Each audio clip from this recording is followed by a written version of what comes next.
Bharat Ratna doctor Bhimrao Ambedkar को कोटि कोटि नमन। ये कार्यक्रम डॉक्टर भीमराव अंबेडकर के जीवन पर आधारित है, जहां भारत की जनता के प्रति उनके योगदानों को पूरी सजगता से चित्रित और रेखांकित करने का प्रयास है। कार्यक्रम में दिखाई गई घटनाएं लब्ध प्रतिष्ठ पुस्तकों से ली गई हैं। इस कार्यक्रम के जरिए चैनल की ओर से एक विश्वसनीय, सजग और सकारात्मक प्रयास है कि डॉक्टर बाबा साहेब भीमराव अंबेडकर के जीवन की संघर्ष यात्रा एवं गौरव गाथा पूरे आदर के साथ घर घर पहुंचे और उनके योगदानों से सभी संपूर्णता में परिचित और आह्लादित हों।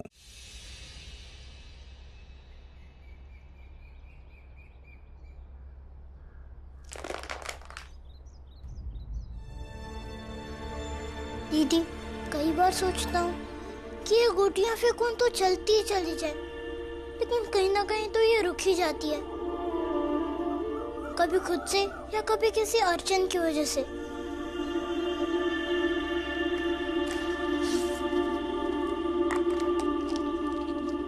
बिल्कुल एक जिंदगी की तरह। दीदी, कोई भी चीज हमेशा के लिए नहीं चलती है। शायद कुदरत ने ये संसार ऐसा ही बनाया है। जीजा जी ने अंतिम समय में मुझसे कहा था कि मेरा कुछ नहीं हो सकता है भीमराव, मेरे पास ज्यादा वक्त नहीं है। मुझसे कोई भी गलती हो ना तो माफ कर देना, लेकिन तुम्हें ना जैसे हो वैसे रहना। लेकिन अपने दीदी का ख्याल रखने में मैं असमर्थ हो गया हूँ। मैं आपका दुख तो नहीं बांट सकता, लेकिन इस दुख के वक्त को मैं बांट सकता हूँ, और वही मैं कोशिश कर रहा हूँ।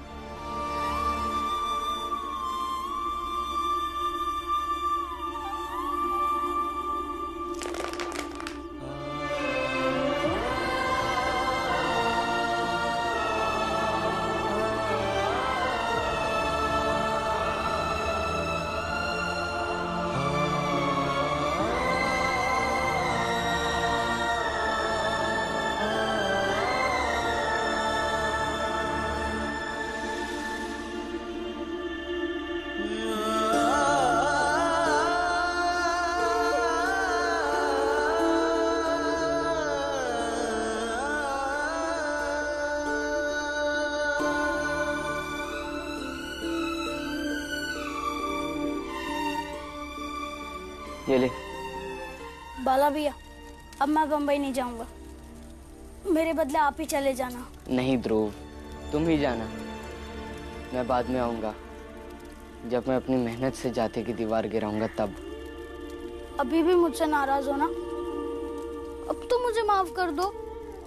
नहीं ध्रुव, मैं तुमसे नाराज नहीं हूँ, और नहीं शायद कभी था। मुझे खींच थी अपनी जाति में पैदा होने की, लेकिन आई ने, बाबा ने, भीम ने, सबने समझाया। अब एक प्रेरणा से मिलती है अपनी जाति में। खैर छोड़, तू जल्द से जल्द ठीक होके बम्बई जा। तू काम करता रहेगा तभी तो बीच बीच में आकर मुझे तू बताता रहेगा कि वहाँ क्या क्या हो रहा है। वैसे बाला भैया, बम्बई में ना समंदर बहुत मस्त लगता है। मैं तो सोचता हूँ कि हम दोनों मिलके उस समंदर के किनारे एक दिन जोर जोर से बाजा बजाए, और मैं नाचूंगा। ढिंकटिका ढिंकटिका ढिंकटिका ढिंकटिका। वो लोग हाँ खुशियों से नाच रहे होंगे और यहाँ सर फटा जा रहा है। उन लोगों को औकात में कैसे लाए, कोई रास्ता काम नहीं कर रहा। जब रास्ते बंद हो जाएं, तो धर्म रास्ता खोलता है। लोगों को इकट्ठा कीजिए उनकी जाति और उनके धर्म के नाम पर। उन्हें सौगंध दिलवाइए उनकी जाति की, उनके धर्म की। उनसे कहिए कि राम जी की और राम जी की पूरी जाति का बहिष्कार करें, और यह बहिष्कार तब तक जारी रहना चाहिए जब तक राम जी और उनकी पूरी जाति सातारा छोड़ कर न चली जाए। लेकिन ये सब होगा कैसे पंडित जी? होगा नहीं, परिस्थितियां पैदा करनी पड़ेंगी। लोगों को बोलना होगा कि अगर उन लोगों ने तुम्हारी बात नहीं मानी तो उन्हें धर्म से हमेशा के लिए निकाल दिया जाएगा।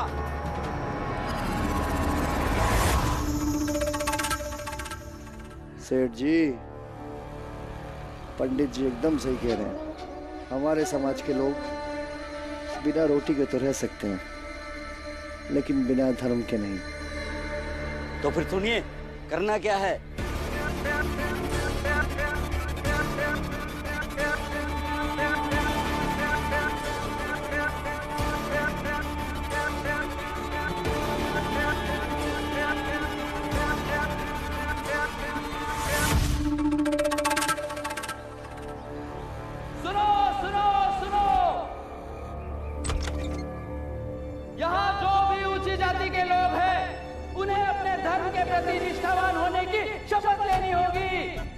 ये जो प्लेग फैला हुआ था, उसके बाद हमें रूठे हुए ईश्वर को मनाने की प्रक्रिया शुरू करनी होगी, क्योंकि ईश्वर हमसे कुपित है। उसका कोप हमारी इस धरती पर प्लेग के रूप में फैला हुआ था और ना जाने आगे किस रूप में आ जाए। इसीलिए हमें हमारे धर्म और समाज को फिर से स्थापित करना होगा। प्लेग के जीवाणु कम हुए हैं, इसीलिए सेठ जी ने मोहल्ले के हर एक प्रतिनिधि को अपने घर बुलाया है। जो भी स्वस्थ हो वो आज शाम सेठ जी के घर इकट्ठा हो। सुनो सुनो सुनो, ध्यान से सुनो। धर्म की रक्षा के लिए ऊंची जाति के लोग आज शाम को सेठ जी के घर के बाहर इकट्ठा हो जाए। ईश्वर के क्रोध को समाप्त करने को लेकर विचार मंथन होगा। सिर्फ ऊंची जाति के लोग सुनो सुनो सुनो, ध्यान से सुनो। ये क्या कह रहे हैं बाबा? पाकड़ रच रहे। जब जब ये लोग कमजोर पड़ते हैं, ऐसे ही धर्म के नाम पर नाटक शुरू कर देते हैं। पता नहीं इस बार कौन सा नया नाटक शुरू करने वाले हैं।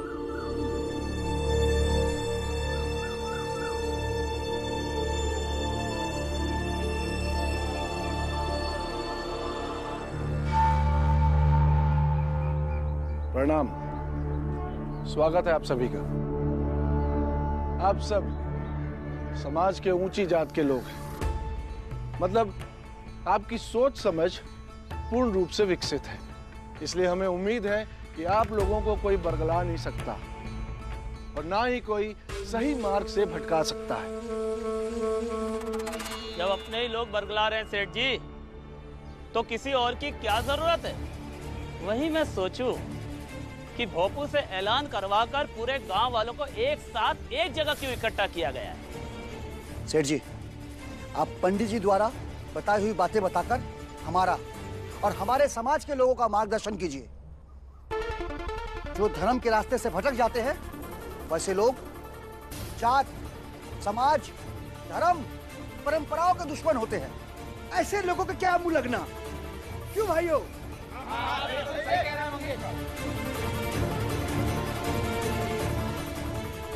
आज्ञा है पंडित जी।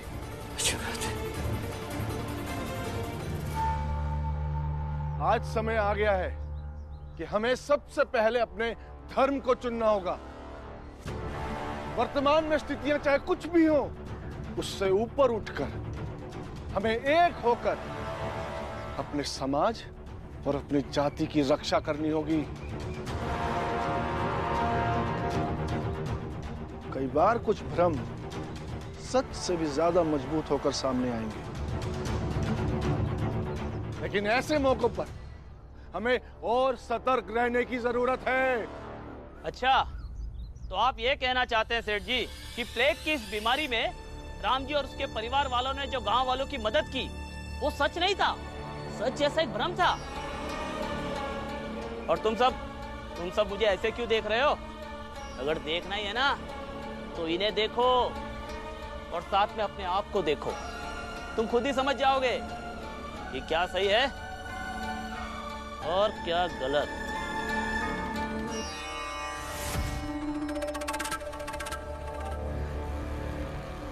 कुलकर्णी, तू हर समय हमारे खिलाफ बोलता रहेगा और हम चुप रहेंगे क्या? तूने हम सबको बेवकूफ समझ रखा है, हैं? तेरी तो। भाइयों, आप लोग खड़े खड़े मुंह क्या देख रहे हैं? खत्म करिए धर्म के दुश्मन को, मारो इसे, मारिए।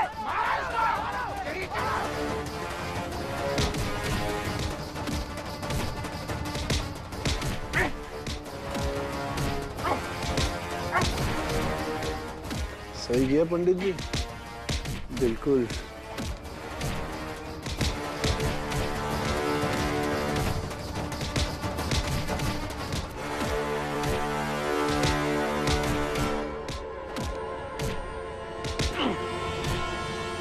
बहुत सही किया भाइयों, जिस तरह से आप सबने हमारे धर्म और समाज के खिलाफ बोलने वाले इस पापी को दंड दिया है, इससे तो यही साबित होता है कि हम सब साथ हैं, हम सब एक हैं। क्यों भाइयों? अगर आप सब साथ हैं तो इस तश्तरी में से एक एक फूल उठाइए और शपथ लीजिए कि हम मिलके जो भी कार्य करेंगे उसे अंजाम तक पहुंचा के ही दम लेंगे। मंगेश,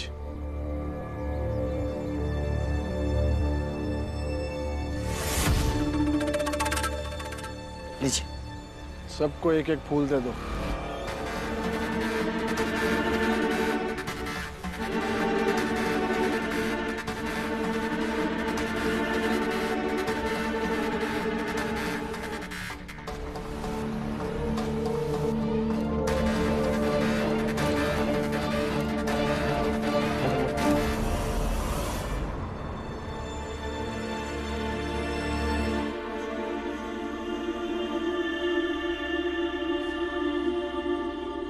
क्या हुआ?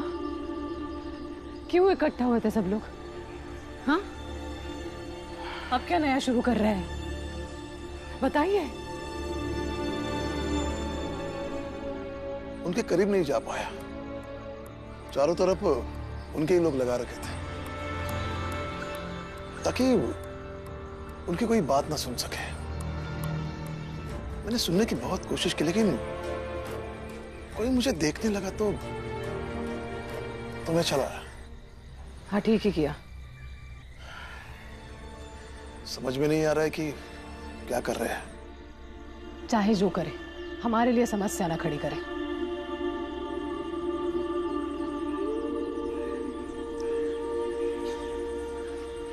ये भीम और बाकी बच्चे कहाँ हैं? मुझे डर था बीवा कहीं वहां ना चला जाए, इसलिए बच्चों को काम पे लगा दिया है। ठीक ही किया। अब हाथ पैर धो लीजिए, चाय बनाती हूँ। साथियों, कल हमने वाई से खास सर्वज्ञ महाराज को बुलाया है ताकि वो हमारे भ्रमित हो चुके मन को फिर से शुद्ध करके हमें सही मार्ग पे ला सके। इस अशुद्ध हुए समाज को फिर से शुद्ध करके वो हमारी गौरवशाली परंपरा से जोड़ सके। और इसके लिए हम सब मिलके उनके स्वागत की तैयारी करेंगे।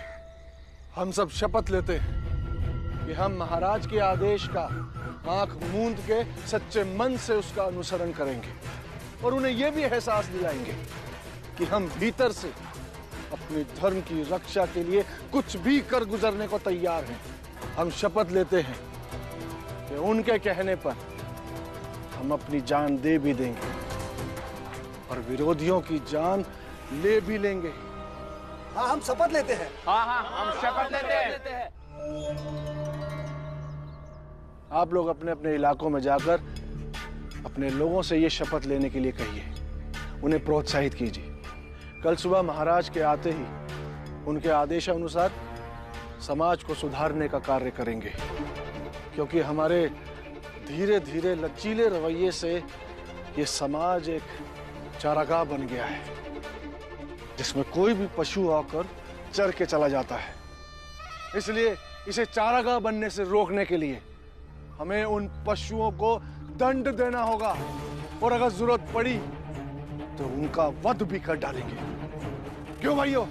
हाँ, हम ऐसा ही करेंगे। बोलो सर्वज्ञ महाराज की जय! सर्वज्ञ महाराज की जय! यहीं पटक दो।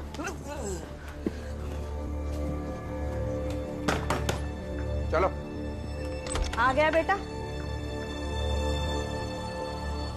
परेश, परेश, परेश क्या हुआ बेटा? अरे किसने किया ये सब? किसने किया? परेश, परेश, परेश इधर देख, इधर देख। क्या हुआ तुझे? क्या हुआ बेटा? तो चले मैं हूँ तेरी, देखना मेरी तरफ, देखना।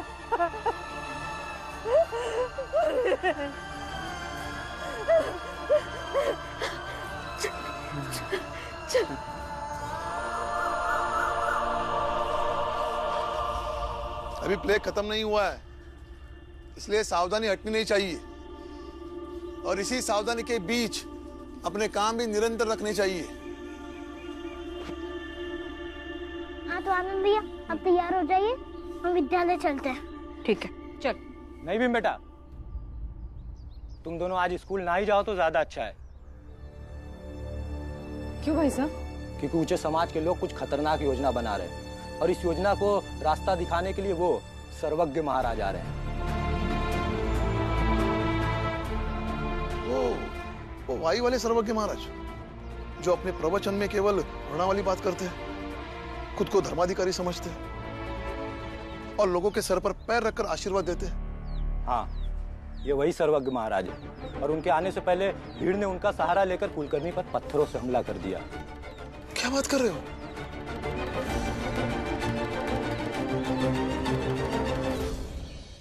पुरंजन काका सही कह रहे हैं।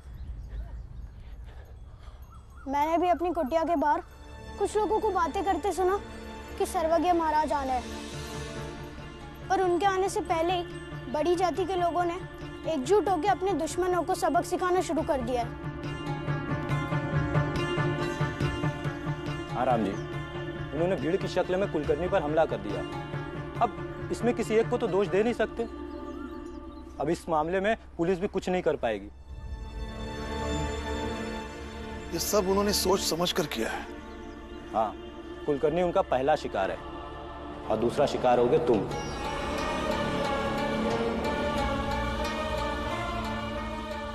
अब ये मत पूछना राम जी क्यों, क्योंकि इसकी वजह तुम जानते हो।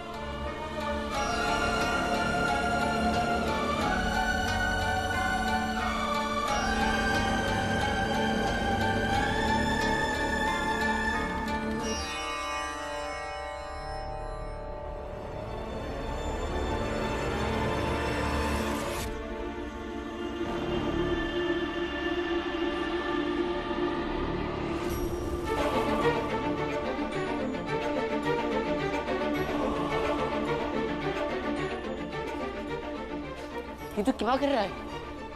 वाला भैया, पुरंजन काका सही कह रहे थे।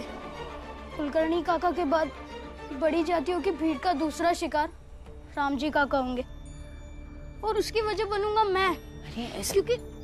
क्योंकि सर्वज्ञ महाराज के आते ही उन्हें सबसे पहले मेरी बात बताई जाएगी, और फिर सर्वज्ञ महाराज उस भीड़ को उकसाएंगे, और वो भीड़ काका पर, आप लोगों पर हमला करेगी। इसलिए अच्छा यही होगा कि मैं वापस बंबई चला जाऊं। ध्रुव, हम लोगों पर तो वैसे भी हमले होते रहते हैं, एक हमला और से। ध्रुव, मत जा। भीम तो समझ क्यों नहीं रहा है? उन लोगों को बस एक बहाना चाहिए, और बहाना मैं हूँ। और फिर सर्वज्ञ महाराज भी तो उनके साथ है, इसलिए तू समझ जा कि अब कुछ भी हो सकता है। अरे लेकिन तेरी तबीयत अभी ठीक हुई है, और तू बम्बई जाएगा। अरे लोग अभी भी वापस आ रहे हैं बम्बई से। बाला भैया, मैं चले जाऊंगा और मुझे कुछ भी नहीं होगा। वैसे भी पहले ही आप लोगों ने मुझे मौत के मुंह से निकाल लिया है।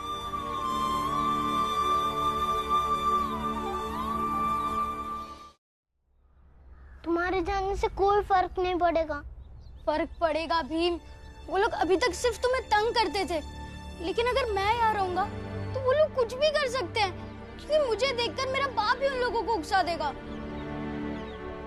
तो आए बाबा से पूछ लो तुम। नहीं, मैं उन्हें बताऊंगा तो वो लोग मुझे जाने नहीं देंगे।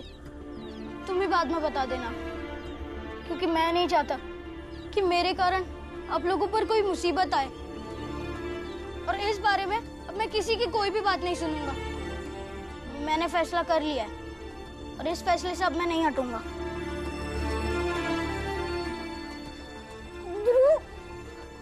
ध्रुव मत जा। ठीक है ध्रुव, लेकिन मैं तुम्हें स्टेशन तक छोड़ने के लिए आऊंगा। और भीम, आई को थोड़ी देर के बाद ही बताना, जब बम्बई के लिए ट्रेन निकल जाए, ठीक है?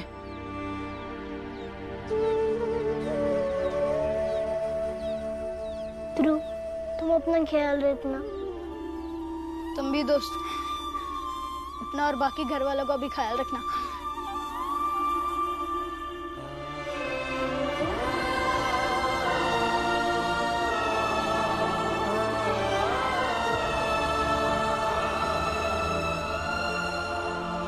चल अब मैं चलता हूँ।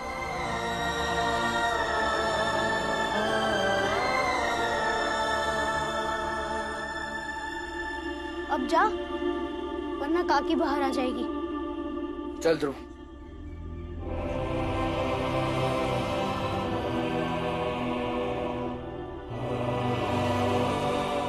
ध्रुव, तूने हमारे परिवार की सुरक्षा के लिए इतनी बड़ी कुर्बानी दी। दोस्त, ये एहसान मैं जिंदगी भर नहीं भूलूंगा।